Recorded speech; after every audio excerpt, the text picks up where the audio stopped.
Working since I was 16, never asked for a dime, and still paid for my own education. I bought my first house on my own, and then got hit with a lawsuit from my parents for supposedly ruining my sister's future.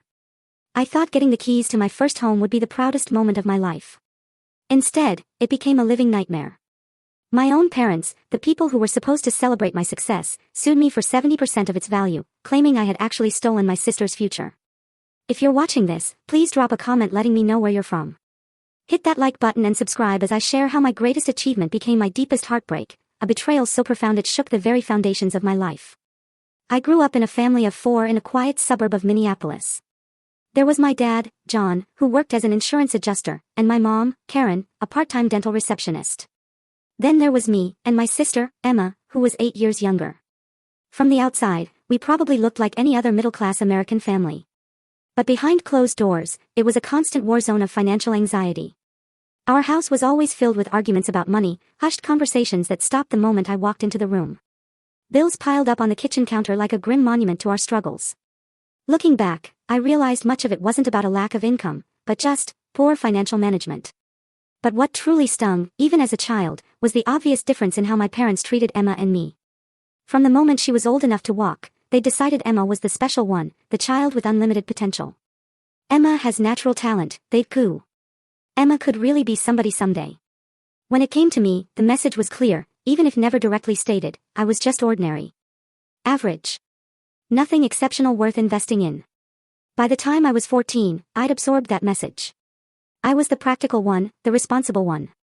So, I started helping our elderly neighbor, Mrs. Peterson, with chores after school. She paid me $10 an hour to vacuum, dust, and organize her medications. It was my first taste of financial independence, and it felt amazing. I used that money for school supplies, clothes, and sometimes, a treat like ice cream with friends. My parents never asked where these things came from. They just seemed relieved not to have to provide them. When I turned 16, I landed my first real job at Sweet Dreams Bakery, just 6 blocks from our house. I'd walk there straight after school, work until closing at 7:30, then head home to start my homework, usually well past midnight. The owner, Diane, was an incredibly kind woman. She became a real mentor, teaching me about baking, customer service, inventory, and most importantly, the value of saving money. The day I got my first paycheck was a roller coaster. I was so excited. I'd dreamt of opening a savings account, building a college fund, envisioning a future of independence. But before I could even think about it, my father sat me down at the kitchen table. Now that you're earning money, he said, pushing a calculator across the table, you need to contribute to the household. 30% of your earnings will come to us for rent, food, and utilities. I stared at him, utterly stunned. But, Dad, I'm only 16. I thought I should be saving for college. My mother laughed from the doorway, a hollow, dismissive sound. Amanda, be realistic. With your grades, you'd be better off learning a trade. Besides, she added, her eyes gleaming, Emma will need a college fund. She has a real future ahead of her.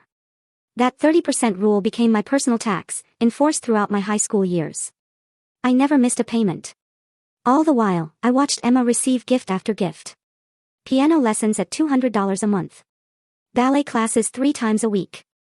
Her room was redecorated with beautiful new furniture, while I still slept on the same twin bed I'd had since childhood. My routine was grueling but predictable: school, work, homework until midnight or later. Weekends meant double shifts at the bakery. Summer breaks.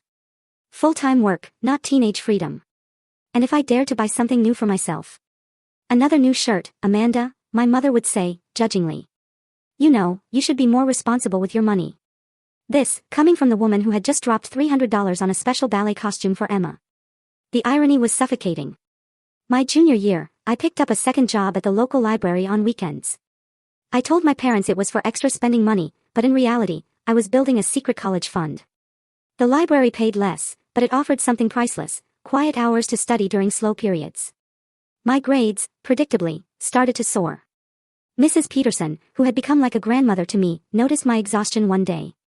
Amanda, dear, you're working yourself to the bone, she said, pouring me a cup of hot chocolate. What are you saving for that requires so much sacrifice? When I explained my situation, tears welled in her eyes. Your parents should be supporting your dreams, not the other way around. From then on, she insisted on paying me extra, telling me to put it directly into my college fund. By my senior year, despite my relentless schedule, I maintained a 3.8 GPA. And I'd saved nearly $8,000 for college. My guidance counselor saw something in me that my own family couldn't or wouldn't. She helped me apply for scholarships and financial aid, believing in me when no one else did. When acceptance letters started arriving, my parents seemed more annoyed than proud. College is expensive, my father warned. Don't come crying to us when you can't afford it. I just looked at him. I assured them I wouldn't. After all, I never had before. When I received my acceptance letter from State University with a partial academic scholarship, it was a dizzying mix of pride and sheer terror. The scholarship covered about 60% of my tuition, but that left 40%, plus room and board, that somehow needed to be paid. My carefully saved $8,000 would barely cover my first year's expenses. My parents' reaction to the news was lukewarm at best. Over dinner one night, I excitedly shared the news, hoping for at least a glimmer of acknowledgement. State University, my father commented, barely looking up from his plate, that's expensive for what it is. You know we can't help you with that. I'm not asking for help, I replied, my voice strained. I have my scholarship and savings. I'll figure out the rest. My mother sighed dramatically. I don't understand why you need to go at all. You have a perfectly good job at the bakery. Diane would probably make you assistant manager if you stayed. Because I want more than that, Mom, I said, trying to keep my voice steady. I want a career, not just a job. Then came the clincher. And what about your contribution to this household? My father demanded. How are we supposed to make up that shortfall? It hit me then, like a punch to the gut. They weren't counting on my income for a little extra. They had been counting on it for their budget, for years. That 30% I had been paying wasn't about teaching me responsibility. It was about supplementing their income so they could afford Emma's activities. I wasn't a daughter being guided toward independence. I was an income source. And I was done. I'm sorry, I said, my voice firmer than I expected, but I am going to college. I've worked for this opportunity, and I'm taking it. The weeks before I left for college were steeped in a chilling silence. Cold shoulders. Passive-aggressive comments. My parents acted as if I was abandoning the family, not pursuing an education. Only Emma, at 11 years old, seemed genuinely happy for me, though she didn't fully grasp the tension. Move-in day at the dormitory. A solo experience. My parents claimed they couldn't take time off work to drive me. So, I packed what I could into suitcases and took the bus to campus. My roommate, Jennifer, arrived with her entire family, who meticulously set up her side of the room with coordinated bedding, decorative pillows, and family photos. I unpacked my second-hand sheets and a single-framed photo of Emma and me, in silence. That first night, listening to Jennifer on the phone with her parents, already missing them, I cried silently into my pillow. Not because I missed my family, but because I finally understood how truly abnormal my relationship with them was. The financial reality of college hit hard and fast. Even with my scholarship, the costs were overwhelming. Within my first week, I found a job as a server at a restaurant near campus. The hours were brutal, 5 to 11 p.m. on weeknights. I'd go straight from classes to work, then return to study until the early morning hours. Weekends were double shifts, often leaving me too exhausted to socialize. During my sophomore year, I added a second job as a teaching assistant. The pay was minimal, but it looked good on my resume. Between the two jobs, I managed to cover my expenses without taking on excessive student loans, though I still borrowed about $10,000 per year. My tiny dorm room became both sanctuary and prison. My desk lamp would burn until 3 or 4 a.m. as I struggled to keep up with assignments after exhausting shifts. Cup noodles became my primary food source, not for the college cliché, but because they cost less than $1 per meal. I tracked every penny in a meticulous budget spreadsheet, calculating exactly how many hours I needed to work each week to stay afloat. Jennifer eventually moved out, claiming my late-night studying and early morning alarms were disrupting her sleep. She was replaced by Jessica, a scholarship student who also worked part-time. Jessica understood my situation in a way Jennifer never could. We quickly became friends. My parents help when they can, but there are 5 kids in my family, she explained one night as we both studied late. I'm the first to go to college, so I'm kind of the experiment. At least they support you emotionally, I said, not meaning to sound bitter, but failing anyway. Jessica looked at me thoughtfully. Your family situation sounds really toxic, Amanda. Have you ever talked to someone about it? Like a therapist? I laughed, a mirthless sound. With what time or money? Therapy is a luxury I can't afford. Despite the challenges, I excelled academically. My finance and business classes felt relevant and practical after years of managing my own limited budget. Professors began to notice my work ethic, and one recommended me for a summer internship at Meridian Financial Services after my junior year. That internship was a turning point. For the first time, I worked in a professional environment where my contributions were genuinely valued. My supervisor, Michael, seemed impressed by my determination and practical knowledge. The internship paid more than my restaurant and TA positions combined, allowing me to save a small cushion for my senior year. Throughout those college years, communication with my parents was minimal, and almost always centered around money. They rarely called to check on my well-being or academic progress. Instead, phone calls usually began with casual conversation before inevitably turning to requests. Emma needs new point shoes for ballet. They cost $200. The refrigerator broke. We need $400 for repairs. Emma got accepted to a special summer music camp. It's $2,000. I sent money when I could, always justifying it as helping my sister rather than enabling my parents. But each request left me feeling used, rather than loved. In my senior year, I met Tyler in my advanced finance seminar. Smart, kind, and from a loving family, he was everything I had never experienced. When he invited me home for Thanksgiving, I witnessed for the first time what a truly supportive family looked like. His parents asked about my classes, my goals, my opinions. They seemed genuinely interested in me as a person, not as a resource. "Why are you crying?" Tyler asked when he found me alone in the guest room that night. "Because I didn't know families could be like yours," I admitted, tears streaming down my face. I didn't know parents could love their children without conditions. That Thanksgiving weekend changed something fundamental in how I viewed family relationships. I began to understand that what I had experienced was not normal, not healthy. And most importantly, I realized I deserved better. I graduated with a bachelor's degree in finance with a minor in business administration. My GPA of 3.7 earned me cum laude honors, though no one from my family attended the ceremony. Emma wanted to come, but my parents claimed they couldn't afford the trip, despite it being only a 3-hour drive from home. Michael, my internship supervisor, had been impressed enough with my work to offer me a full-time position at Meridian Financial Services upon graduation. The starting salary of $50,000 a year felt like an astronomical sum after years of scraping by on minimum wage jobs. My first major decision was housing. Most of my colleagues chose to rent apartments in trendy neighborhoods, spending 30 to 40% of their income. I opted for a tiny studio apartment in an older building 45 minutes from the office by public transportation. The rent consumed only 20% of my take-home pay, allowing me to focus on my next financial goals, paying off student loans and saving for a house. I created a detailed 5-year plan. Year 1, emergency fund and beginning student loan repayment. Years 2 through 4, accelerate loan repayment while building a down payment fund. Year 5, house hunting. My lifestyle remained frugal despite my professional salary. I brought lunch to work every day, shopped at discount grocery stores, and continued to use public transportation rather than buying a car. Colleagues often invited me to happy hours or weekend trips that I declined, knowing each $60 dinner or $300 getaway would delay my goals. Jessica remained my closest friend, understanding my determination in a way others did not. She had landed a teaching position at a local high school and shared my value of financial independence. "Most people our age aren't thinking about retirement accounts or mortgage rates," she laughed one evening as we reviewed my budget. Spreadsheet over cheap pizza in my apartment. "Most people our age didn't have to pay rent to their parents at 16, I replied. My relationship with Tyler had evolved from classmates to close friends to something more complicated. He respected my financial goals but struggled to understand why I pushed myself so hard. "You deserve to enjoy life now, not just prepare for some future that might never come," he would argue during our frequent discussions about my rigid budget. "I am enjoying life," I would insist. "Financial security is worth more to me than temporary pleasures." Our different perspectives eventually led to a mutual decision to remain friends rather than pursue a romantic relationship. Though painful, this choice allowed me to maintain focus on my goals without compromise. At work, my dedication and financial acumen did not go unnoticed. Within 18 months, I received my first promotion to financial analyst with a salary increase to $62,000. Rather than expanding my lifestyle, I maintained my frugal habits and directed the additional income toward my student loans.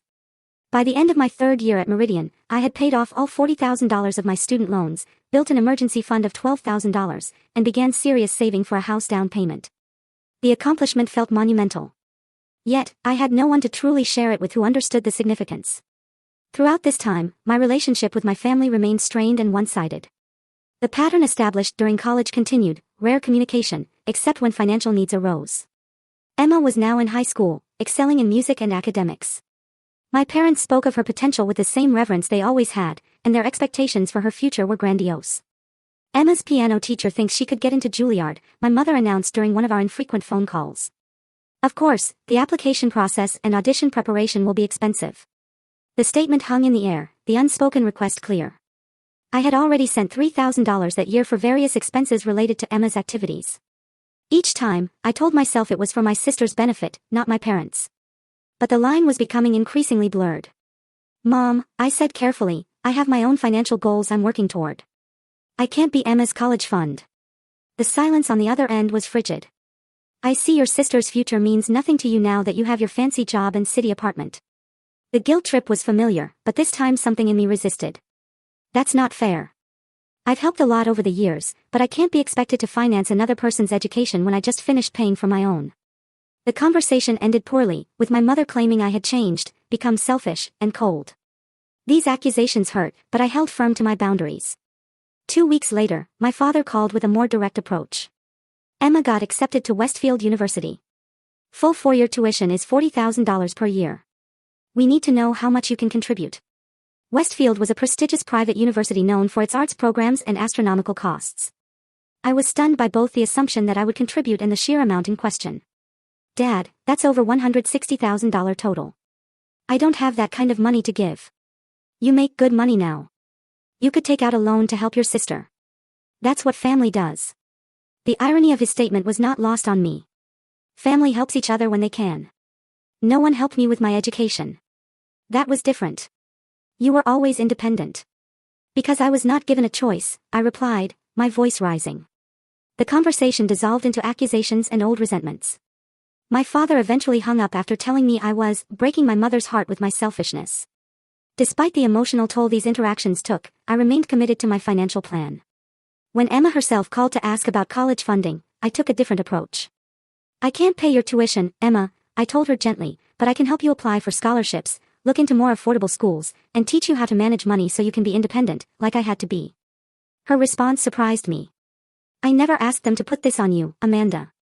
I know how hard you worked for everything you have. That conversation was the first genuine connection I had felt with my sister in years. We began talking more regularly, with me serving as a sounding board and advisor, rather than just a checkbook. I helped her apply for scholarships and financial aid, resulting in a substantial package from a state university comparable to the one I had attended. My parents were disappointed by her choice, seeing it as settling for less than she deserved. They continued to pressure me for contributions, which I had earmarked specifically for Emma's textbooks or dormitory supplies, never directly to them. By my 5th year at Meridian, now a senior financial analyst with a salary of $78,000, I had saved enough for a 20% down payment on a modest home. My years of sacrifice and discipline were about to pay off in the form of the stability I had craved since childhood. What I did not anticipate was how my family would react to this milestone, or how their reaction would forever change our relationship. House hunting was both exciting and terrifying. I had specific criteria: a small but well-maintained home in a safe neighborhood, with good public transportation access, priced under $250,000. My real estate agent, Natalie, was incredibly patient as we viewed dozens of properties over 3 months. Most first-time buyers your age are looking for condos or continuing to rent, she commented during one of our search days. It's impressive that you're in a position to buy a house outright. I smiled, feeling a rare moment of pride. I've been working toward this since I was 16. Finally, we found it, a charming 1920s bungalow with 2 bedrooms, 1 bathroom, a small but functional kitchen, and a tiny backyard. At $220,000, it was perfectly within my budget. The inspection revealed no major issues, and the location was perfect, close enough to work, but in an affordable neighborhood. Signing the mortgage papers was surreal. Despite years of planning for this moment, I could hardly believe it was happening. The loan officer remarked that it was unusual to see someone my age with such a solid financial foundation. Most people your age have minimal credit history and mountains of student debt, he said as I signed the final documents. I paid off my student loans 3 years ago, I replied, unable to keep the pride from my voice. The day I received the keys, I stood alone in the empty living room of my new home, completely overwhelmed. This house represented not just a financial investment, but a psychological one. It was tangible proof that I had overcome my upbringing, that I could provide for myself the security my parents never had. Jessica and Tyler helped me move in, bringing housewarming gifts and champagne to celebrate.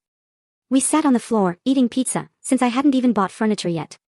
To Amanda, Jessica toasted, raising her plastic cup, who worked harder than anyone I know to get here.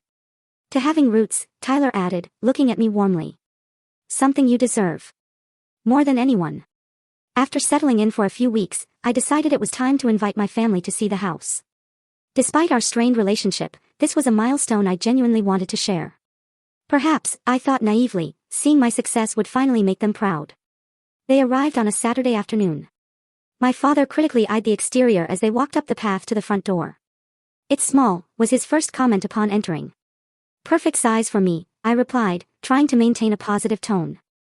My mother walked through the rooms with an expression of faint distaste, touching surfaces and looking for flaws.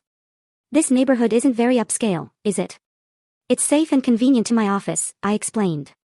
Emma, now in her second year of college, seemed genuinely happy. "I think it's awesome, Amanda.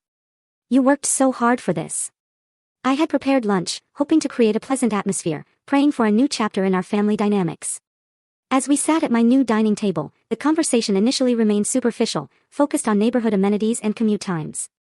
Then my mother set down her fork and cleared her throat. "Emma has some news she needs to share." Emma looked down at her plate, clearly uncomfortable. I might have to take a break from school next semester."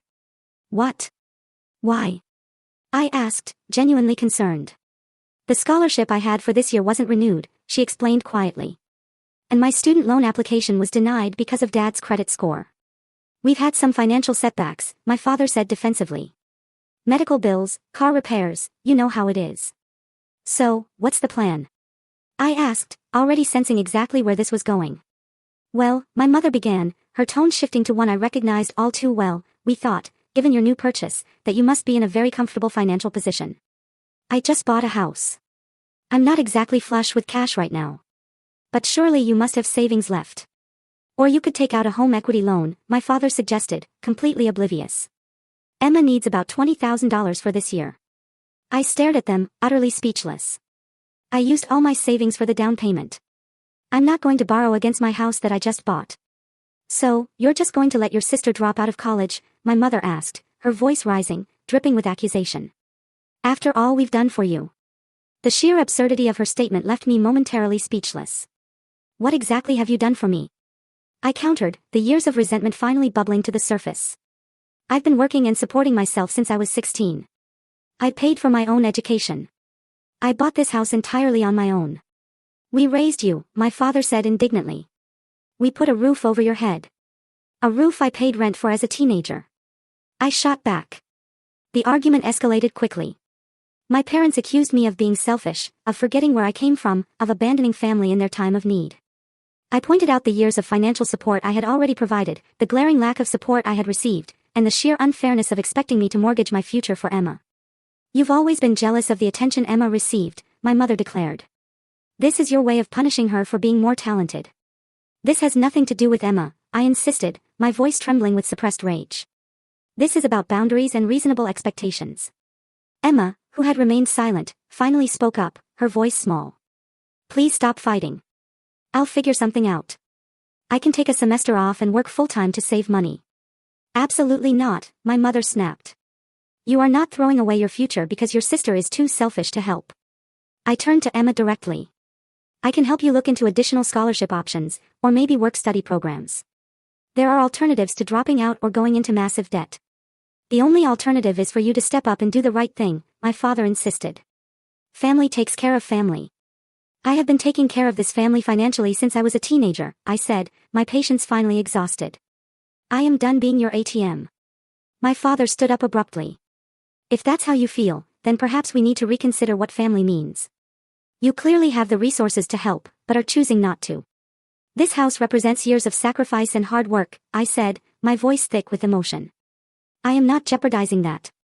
That house should be helping secure Emma's future, not sitting here as a monument to your selfishness," my mother declared, her face contorted in anger. As they prepared to leave, my father delivered a parting shot that would prove prophetic. "This is not over, Amanda. If you won't do the right thing voluntarily, there are other ways to ensure family obligations are met." I assumed it was an empty threat, the kind of dramatic statement my parents often made during arguments. I was wrong. Horrifically, devastatingly wrong. 3 weeks after that disastrous family visit, I received an envelope from the county court.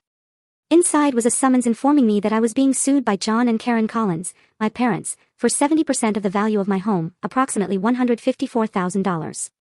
The legal complaint alleged that I had a moral and implied financial obligation to support my sister's education, and that my purchase of a home instead constituted financial abandonment and theft of family resources. The document actually used the phrase, stealing her sister's future, to describe my home purchase. I sat on my living room floor, the papers scattered around me, utterly unable to process what I was reading.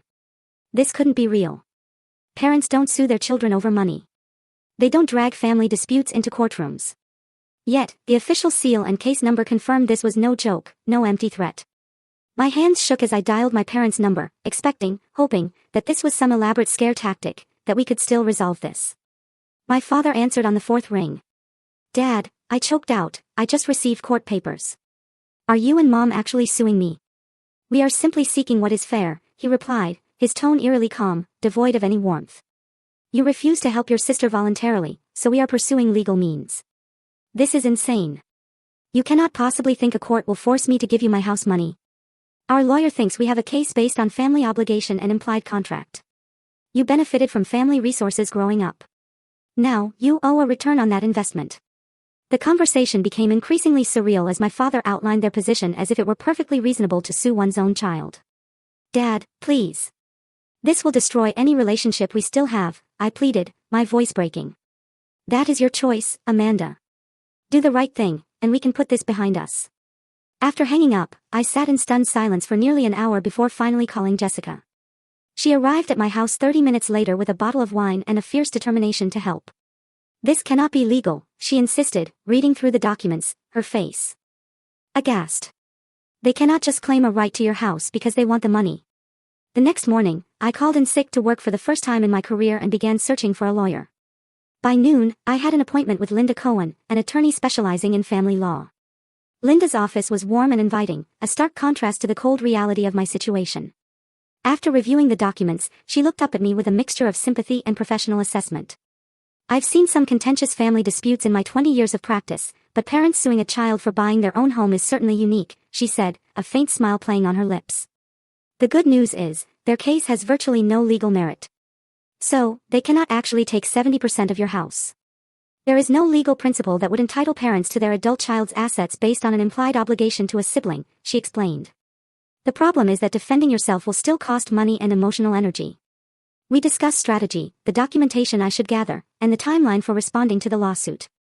Linda advised me to compile evidence of my financial independence, including tax returns showing I had not been claimed as a dependent since age 18, proof of paying for my own education, and documentation of all the money I had already given to my family over the years. "Their case hinges on the idea that you owe them something," she explained. "We need to demonstrate clearly that if anything, the balance is tilted in the other direction." The next few weeks were a blur of legal preparations, relentless anxiety, and utterly disrupted sleep.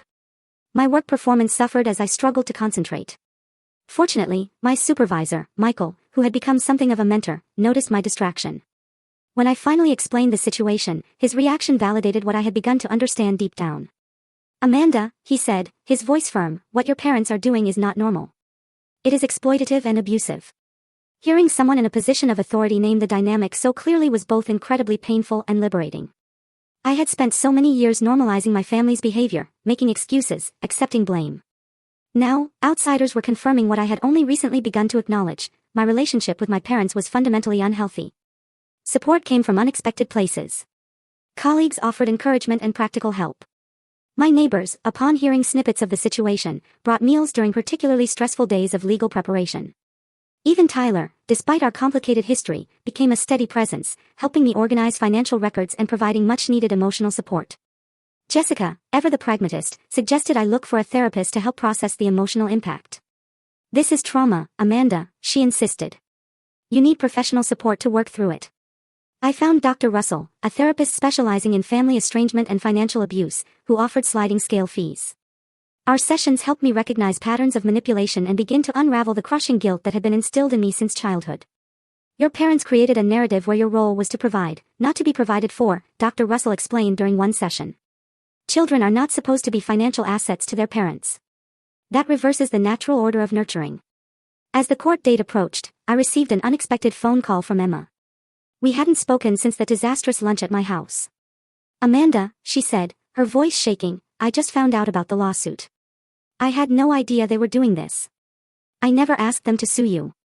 "You didn't know?" I asked, genuinely surprised. "No.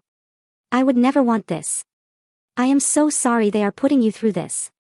Her call reinforced what Linda had advised, to separate my feelings about Emma from my feelings about my parents. Emma was as much a victim of their dysfunctional expectations as I was, just in a different way. The lawsuit consumed my thoughts and invaded my dreams. I had nightmares about becoming homeless, about judges ordering me to hand over my house keys. During waking hours, I obsessively checked my bank accounts and calculated how I would survive if the impossible happened and I lost the case.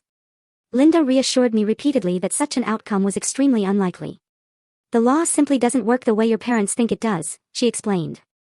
Parents cannot force adult children to pay for their siblings' education, no matter how much they believe it is morally right. Still, the mere existence of the lawsuit felt like a profound violation. The home that should have represented security and achievement had become a source of anxiety and conflict. The parents who should have celebrated my milestone were attempting to take it from me. As we prepared for court, Linda helped me gather evidence of all the financial contributions I had already made to my family. Bank statements showed transfers totaling over $15,000 over the past decade. Emma even provided a written statement confirming she had not asked for or expected my financial support for her education. We have a strong case, factually and legally, Linda assured me the night before our court date. Try to get some rest. Rest, however, proved elusive as I contemplated facing my parents across a courtroom, our private family dysfunction on public display. Our broken relationship formalized in court records. The final severance of what little connection remained felt both inevitable and devastating. The county courthouse was an imposing stone building that seemed designed to intimidate. I arrived early with Linda, dressed in a conservative navy suit that I hoped projected a confidence I certainly didn't feel. We set up at the defendant's table, arranging our documentation in neat folders. Remember, speak only when addressed by the judge, Linda reminded me, her voice calm. Let me handle the arguments. If you need to respond to something, write it down and pass it to me. My parents arrived with their attorney, a thin man with wire-rimmed glasses and a perpetual frown. They did not acknowledge me as they took their seats at the plaintiff's table. My mother stared straight ahead while my father whispered to their lawyer. The physical proximity, yet emotional distance, created a surreal and suffocating atmosphere. Judge Harriet Wilson entered the courtroom, a woman in her 60s with silver hair and an expression that suggested she had seen everything in her years on the bench. After preliminary introductions, she reviewed the case file with a furrowed brow. I have been on this bench for 17 years, she began, looking over her reading glasses at both parties. And I must say, this is one of the more unusual family disputes I have encountered. Mr. and Mrs. Collins, you are suing your daughter for 70% of the value of her home to pay for your younger daughter's college education. Is that correct? My parents' lawyer stood. Yes, Your Honor. My clients believe their elder daughter has a moral obligation to support her sister's education, particularly given the family's financial contributions to her upbringing. Judge Wilson's expression remained neutral, but her tone sharpened. Moral obligations and legal obligations are not always the same thing. Counselor, please explain the legal basis for your claim. What followed was a tortuous argument about implied family contracts and conditional support during minority. The lawyer claimed that by accepting parental support as a child, I had implicitly agreed to a reciprocal obligation to support my sister. Linda took notes calmly beside me, occasionally squeezing my arm reassuringly when particularly outrageous claims were made. When it was her turn to speak, she rose with composed confidence.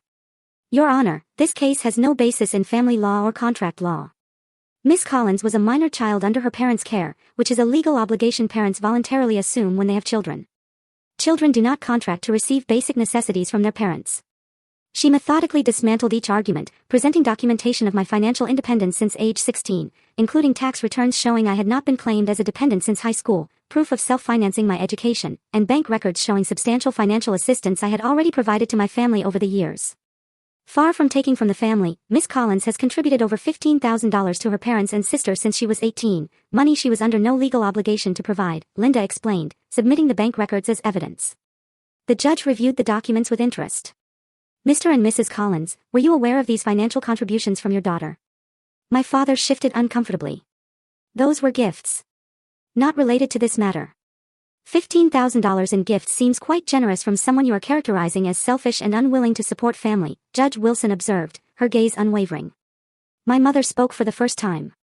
That money was nothing compared to what Emma needs for her education. Amanda has a good job and just bought a house. She clearly has resources she is withholding. The judge turned to me directly. Miss Collins, what is your current financial situation after purchasing your home? With Linda's nod of approval, I explained my careful budgeting, the years of saving for a down payment, and my current mortgage obligations. I am not wealthy, Your Honor. I worked multiple jobs through college, paid off my student loans through strict budgeting, and saved for years to afford a modest home. I simply cannot afford to pay for another person's entire education without jeopardizing my own financial security. Judge Wilson nodded thoughtfully before turning back to my parents. Mr. and Mrs. Collins, what financial planning did you do for your younger daughter's education? My parents exchanged uncomfortable glances. We expected scholarships would cover most costs, my father finally admitted. Emma is very talented. And did you not make the same expectation for your elder daughter's education? The judge pressed. Amanda was always independent, my mother said dismissively. She made her own way. Because I was given no choice, I interjected, immediately regretting breaking protocol. The judge gave me a measured look, but did not reprimand me. Instead, she directed her next question to my parents. Did you contribute financially to Miss Collins's college education? We could not afford to at the time, my father replied. Yet you expected her to afford her sister's education now, Judge Wilson said, her tone leaving no doubt about her skepticism. The proceedings continued with more testimony about family dynamics and financial expectations. My parents' lawyer tried to frame the situation as a simple family dispute where the court should enforce fairness between siblings. Linda countered by emphasizing the legal autonomy of adult children and the absence of any contractual obligation. As the arguments wound down, the courtroom door opened quietly and Emma slipped in, taking a seat in the back row. Our eyes met briefly, and I saw a mixture of embarrassment and determination in her expression. After a final round of statements, Judge Wilson called for a 15-minute recess to review all evidence before making her ruling. As we waited, Emma approached our table hesitantly. Can I speak to the judge? She asked Linda, her voice barely a whisper. About what? Linda inquired cautiously. The fact that I never asked for any of this, and I don't want Amanda to pay for my education this way. Linda explained that the judge might or might not allow additional testimony at this stage, but advised Emma to stay close in case an opportunity arose. When Judge Wilson returned, she surprised everyone by calling Emma forward. I understand you are Emma Collins, the younger sister whose education is at the center of this dispute. Do you wish to make a statement to the court? Emma stood nervously at the center of the courtroom. Yes, Your Honor. I want to make clear that I never asked my parents to sue my sister. I didn't know about this lawsuit until recently. I would never want Amanda to be forced to pay for my education, especially not by giving up her home that she worked so hard to buy. My mother made a small noise of protest, which the judge silenced with a stern look. Emma continued, gaining confidence. Amanda has always helped me when she could. She helped me apply for scholarships and financial aid. She taught me how to budget and manage money, skills our parents never taught either of us. I have options for continuing my education without taking anything from my sister. Judge Wilson thanked Emma for her statement and then, in a voice that left no room for argument, delivered her ruling. Having reviewed all evidence and testimony in this matter, I find the plaintiff's claim wholly without merit. There is no legal basis for forcing an adult child to finance a sibling's education, regardless of any perceived moral obligation. Furthermore, she continued, addressing my parents directly, the evidence clearly shows that Miss Amanda Collins has already provided substantial financial support to her family over the years, far beyond any reasonable expectation. Mr. and Mrs. Collins, the judge continued. Her voice stern, the court is troubled by your apparent differential treatment of your daughters. You seem to have expected financial independence from one, while assuming ongoing support for the other. This is not a matter for legal remedy, but rather family counseling. The judge dismissed the case and, in a final unexpected move, ordered my parents to pay my legal fees, stating that their lawsuit was frivolous and potentially vexatious. As the courtroom began to clear, I remained seated, completely overwhelmed by the finality of what had just occurred. The legal battle was over, but the emotional damage felt irreparable. My parents left without speaking to me, their rigid backs and quickened pace conveying their anger at the outcome. Emma approached tentatively. Amanda, I am so sorry about all of this.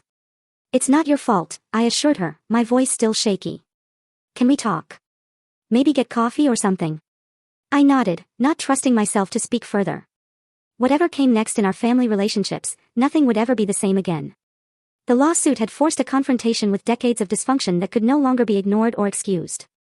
As Linda gathered our materials, she offered a gentle observation. Family estrangement is painful, Amanda, but sometimes it is necessary for healing to begin. You have legally established your right to boundaries. Now you can start the process of emotional boundaries as well.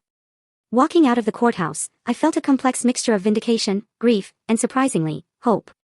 For the first time in my life, I had publicly stood up for myself against my parents' expectations and demands. Though the victory felt hollow, given the circumstances, it represented a crucial first step toward a healthier future. The days following the court hearing passed in a blur of conflicting emotions. Relief that the legal threat to my home was gone, mixed with profound sadness about the state of my family relationships. I took a week off work to process what had happened, spending quiet days in the house that had become both sanctuary and battleground. I didn't hear from my parents, nor did I expect to. The courtroom had made explicit what had been implicit for years. Our relationship was fundamentally broken, built on obligation rather than love, expectation rather than acceptance. The lawsuit had not created this dysfunction, but merely exposed it in the harshest possible light. Linda had recommended continuing therapy, advice I took seriously. Dr. Russell helped me understand that grief for a relationship that never existed is still valid grief. You are mourning the parents you deserved, but never had, she explained during one session. That loss is real, even if the relationship itself was unhealthy. We worked on establishing what she called internal boundaries, the emotional counterpart to the legal boundaries the court had affirmed. I learned to recognize and challenge the voice of guilt that had been instilled in me since childhood, the insidious belief that I was selfish for having needs and wants of my own. 2 weeks after the court case, Emma and I met for coffee at a neutral location. The conversation was awkward at first, years of family dynamics creating an invisible barrier between us. I moved out of Mom and Dad's house, she said after preliminary small talk had been exhausted. I'm staying with my friend Sophia until I figure things out. Are you still in school? I asked. She nodded. I reduced my course load and got a job at the campus bookstore. It'll take me longer to graduate, but I'll get there eventually. I also applied for additional scholarships, like you suggested. I'm proud of you, Emma, I said, truly meaning it. Taking control of your own path isn't easy. I had a good example, she replied, meeting my eyes directly. I always admired how independent you were, even though I didn't understand until recently that it wasn't by choice. That conversation marked the beginning of a new relationship between us, one based on mutual respect rather than the competitive dynamic our parents had fostered. Emma began to share her struggles and triumphs with me as a peer, rather than as the favored child seeking handouts. As months passed, I slowly rebuilt my life around the truth rather than family mythology. My home, now free from legal threat, became a true haven. I painted walls, planted a small garden, and gradually furnished rooms with pieces that brought me joy. Each improvement felt like an affirmation of my right to create security for myself. Work provided another source of stability. Michael, understanding the personal crisis I had weathered, offered me additional responsibilities that led to another promotion. The increased income allowed me to start a modest investment portfolio, furthering my goal of long-term financial security. Jessica remained a steadfast friend, celebrating small victories and providing perspective during moments of doubt. You know what amazes me most about you, she said during a Saturday spent helping me install kitchen shelves. Your capacity for joy despite everything. You never became bitter. Her observation surprised me, as I hadn't recognized this quality in myself. But she was right. Despite the family dysfunction, I had not allowed it to define my entire worldview. I still found pleasure in small things. Still believed in the possibility of healthy relationships. Inspired by my own journey, I started a blog about financial independence for young adults from difficult family backgrounds. The response was overwhelming, with hundreds of comments from people sharing similar experiences. What began as a personal outlet evolved into an online support community, with regular video chats and resource sharing. Through this platform, I connected with others who understood the particular challenges of building stability without traditional family support. We discussed practical matters like building credit and emergency funds, but also emotional issues like setting boundaries and managing guilt. The community became an unexpected source of healing, a reminder that shared experience diminishes isolation. 6 months after the court case, I received a handwritten letter from my mother. The envelope sat unopened on my counter for 3 days before I found the courage to read it. Amanda, it began. The past months have given me time to reflect on our relationship and my role as your mother. While I still believe family should support each other, I recognize now that we placed unfair burdens on you from a young age. This realization has been painful to acknowledge. The letter continued with an awkward but seemingly genuine attempt at apology, stopping short of taking full responsibility, but acknowledging that mistakes had been made. She requested a meeting to begin healing our family, a phrase that simultaneously triggered hope and skepticism. After discussing the letter with Dr. Russell, I agreed to meet my mother at a cafe near my office, a public place where I could leave if necessary. The meeting was tense and uncomfortable, with long silences and carefully chosen words. Your father still believes we were right, she admitted toward the end of our conversation. But I miss having you in my life. I cannot return to the old dynamic, I told her firmly. Any relationship we have moving forward has to be based on mutual respect, not obligation. She nodded slowly. I'm not sure what that looks like, but I would like to try. This tentative reconnection was neither a fairy tale reconciliation nor a complete failure. Over subsequent months, my mother and I established a careful, limited relationship. We met occasionally for coffee, conversations focused on neutral topics. My father remained distant, unwilling or unable to acknowledge the damage done, though he stopped active hostile behavior. A year after buying my house, I hosted a small anniversary gathering. Emma attended, bringing her new boyfriend and a homemade cake. Jessica and Tyler came, along with colleagues who had supported me during the lawsuit. My mother declined the invitation with a polite note, perhaps understanding that full family reconciliation, if it ever came, was still far in the future. As I looked around at the people who had chosen to be in my life, who valued me for who I was rather than what I could provide, I recognized the profound shift in my understanding of family. Family was not merely biological connection or obligation, but a community built on mutual support and genuine care. The house that had become a point of contention was now unquestionably mine. Not just legally, but emotionally. Each mortgage payment felt like an affirmation. Each home improvement, a declaration of my right to create stability for myself. The most valuable lesson from this painful journey was understanding the difference between guilt and responsibility. For years, I had carried guilt about not meeting my parents' expectations, about prioritizing my needs, about setting boundaries. Therapy and experience had taught me that responsibility to oneself is not selfishness, but self-preservation, that boundaries are not walls, but healthy definitions of where one person ends and another begins. I still had moments of doubt and sadness, days when I mourned the family relationships I would never have. But these episodes became less frequent and less intense as I built a life aligned with my own values rather than imposed expectations. As I stand in my kitchen today, preparing for another day in the home I fought so hard to protect, I realize that true freedom comes not from external validation, but from internal conviction. My parents may never fully understand or accept my choices, but their understanding is no longer necessary for my peace. This house is more than wooden beams and mortgage payments. It represents my right to define my own path, to establish healthy boundaries, and to create security on my own terms. The journey here was longer and harder than it should have been, but that only makes the achievement more meaningful. What would you do if faced with a choice between family expectations and your own well-being? Have you ever had to set difficult boundaries with loved ones? I would love to hear your stories in the comments below. And if this story resonated with you, please like, subscribe, and share with others who might need to hear that standing up for yourself is not selfish, but necessary. Thank you for listening. Take care, and good luck.